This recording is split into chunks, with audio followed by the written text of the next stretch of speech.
দেখো বন্ধুরা, আজকে একটা কথা তোমাদের সাথে শেয়ার করতে আসি।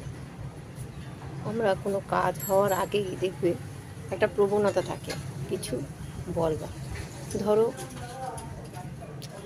আমরা কোনো একটা ভালো কাজ করব, ধরো একটা জমি কিনবো বা কিনেছি, বা ধরো কোনো একটা ভালো সংবাদ, মানে যে কোনো কিছু একটা ভালো কিছু হওয়ার আগেই আমরা না আমাদের নিজেদের লোক, অর্থাৎ আমাদের বন্ধু বান্ধব, আত্মীয় স্বজন, সবাইকে না কথাটা শেয়ার করে দিই, মানে বলে দিই, জানো তো এটা হবে। কিন্তু আলটিমেটলি দেখা যায় সেগুলো কিন্তু বলাটা ঠিক না। এটা আমার কথা নয়, বড় বড় মনীষীরাই বলেন যে যে কোনো কাজ হবার আগে এত ঢাকঢোল পিটানোর কী আছে?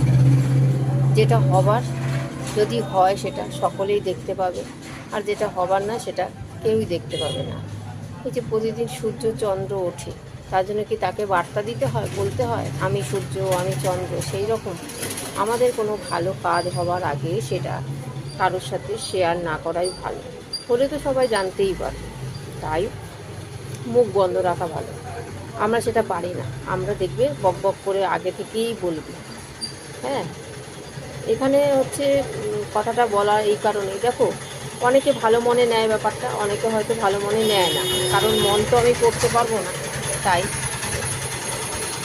এখানে না বলাই ভালো। তোমরা কি বলো? তোমরা কমেন্ট করে জানিও কথা।